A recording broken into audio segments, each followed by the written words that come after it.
By now, you know the saying, maybe you've heard it too many times. New year, new you. That doesn't have to be the case. Yeah, I mean, maybe the you is just fine. You just want to change just a little tweak bit. it. Yeah, when it comes to your hair especially. Yeah. We are here today with Trey Gillen, hairstylist with Bella Renova. He does my hair. You know, you see him all the time because he does Sophia's hair. Thanks so much for coming in today. Thanks for having me again. Yeah, so you're always obviously at the forefront. You know all the styles, the coming trends. But when people think about changing something up, sometimes it seems overwhelming to think like, oh, do I want to chop all my hair off? Do I want to go short? Do I want to get bangs? Exactly. When you think of a new trend, you think like you've got to do the whole thing or something, right? But you can just pick one of the trends and be on trend without being trendy or like changing your whole look. And so I kind of thought it would be fun if we kind of talked about some 2024 trends that we're hearing about. Yeah. And then how do you talk to your hairdresser about that? What do you say, or what's one thing you could do to incorporate it? Yeah, right. So like with you earlier this year, you were saying, I don't want to be so blonde anymore. Sometimes I feel like I get too blonde. So we started with basic lowlights. Just with your usual hair appointment, we just added some ribbons of lowlights, and then that sparked you to be like, hey, I like this caramel tone. Let's go, let's bring it into the toner. And a return to kind of more natural hair color is what we're seeing this year.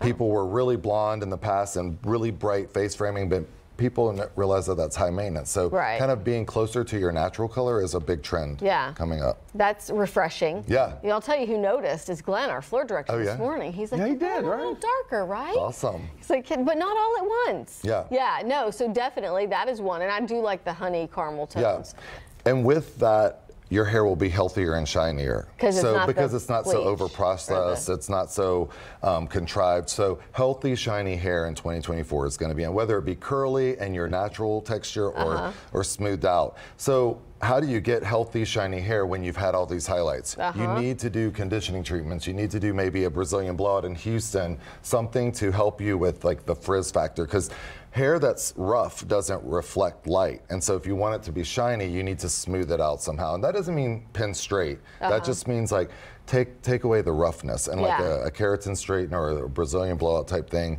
You kind of do those every 4 months, especially I say start in March and go all the way through October, every 4 months getting one. Yeah. And then you give your hair a break through the holidays. And you would say the keratin treatment, even if you have straight hair, it's really just to make it shiny and smooth? Yeah, I mean, if you have straight hair already and you don't have to worry about frizz, you could do glosses. So like a toner coming in, that puts a lot of shine, and that also refreshes the color. So if it's going brassy, it's good to have like a toner on the hair. And just bringing out the best qualities in your hair so it looks fresh, it looks healthy, it looks alive on your head rather than like tragically overprocessed. Is there something to like using too much stuff on the hair, too many chemicals or too many products? 100%. Like, too many products will make your hair go matte and gunky, you know, and then you'll find it hard to even like run your hands through your hair or like restyle your hair like in between shows or whatever. You'll know it's okay, now I need to wash my hair. And so I found this past year, I used to use a ton of texture sprays to get the hair to hold. I've really moved away from texture sprays and I just use like creams and shine serums, because then I can still get my fingers in there, and then I use like a light hairspray at the end, and I might really douse it with hairspray if it's a humid Houston day. But kind of getting away from so much texture, because I found that my clients like to run their hands through their hair. And so like, and the same with you, like as your hair's growing out, you feel like you need to put more product in, but then you can't touch it. Oh yeah, my hand would get stuck in here, or it'll stick out, right? So yeah. So there's some other fun stuff too. Yeah, so the caramel and honey tones are coming back, and like I said with you, we did low lights. So just tell your stylist, like add, with my usual hair appointment, just add some ribbons of these caramel tones. Using a demi-permanent rather than a permanent color is a great way to test it out without committing.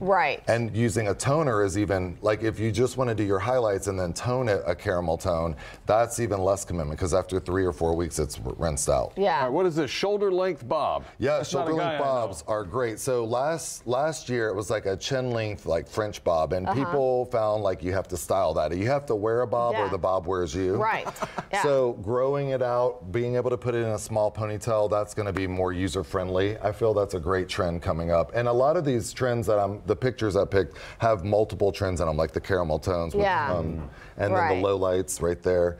Up and over side swept bangs. So we've been doing the swoop and curtain bangs, but the up and the over side swept is a really new fun thing. I think and you like that. Yeah, exactly. Yeah. And it kind of comes from that vintage feel. So you can dress it up and switch your part, go from the other side so that you're kind of going up and over the way your hair naturally falls, and then it won't fall into your forehead. Got it. Interesting. But like the Kaylee curtain does that a bangs lot. aren't gone, and side swoop bangs aren't gone, but Birkin bangs, like a full bang with like a lot of texture is coming back. You know, the late Jane Birkin just passed Right. away, and Like there's a this. little homage to her with.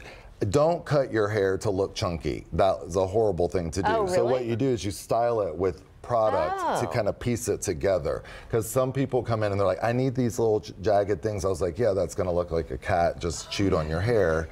And that's not what you want, especially if you don't really have time to style it. So using like product to piece it out to give you that Birkin bang feel is a really good way to do it. And then last year, there was 80s hair, right? People were doing bigger hair, curlier hair, bringing perms back. So if 80s hair, then why not 80 accessories for the hair? So bows and headbands You are got back. to show these because I was like, really? But then I saw some in a boutique right after I saw you on Saturday. And they're like at Target. They're at everywhere you go. See, you'll see. she accidentally questioned Trey Gillen and then went to the store and went, wait a minute.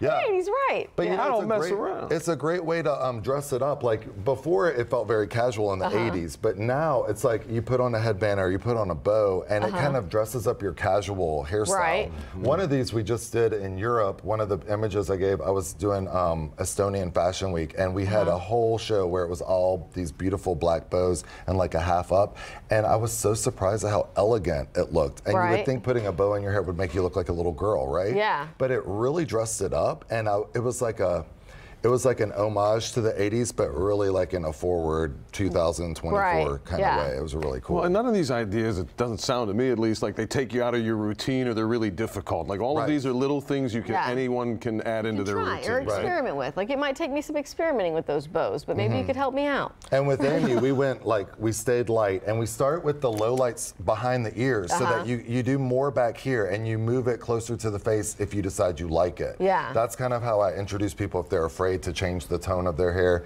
Just start in the back and then move it forward if you like it. And gradual. Are you liking the color? Yeah, no, I do like it a lot. I do like it a lot. The new color. It I looks felt like so the good. blonde was really starting, I thought, to wash me out, and we started in fall, and we said, oh, let's warm it up for fall, and then now I feel like it's. So are you going to keep going warm, or is this kind of where you stay now with her? I feel like this is good unless she says she wants to be a brunette, because right now blonde is so in anyway, and so this is going towards blonde, like blonde brown. Right. But yeah, if she wants to be a brunette, then we're definitely. I've never done that before. We'll Hey, see. all right. I know, right? Hey, This has Trey been fun. Gillen, thank you so much Thank for you. coming in. Yes.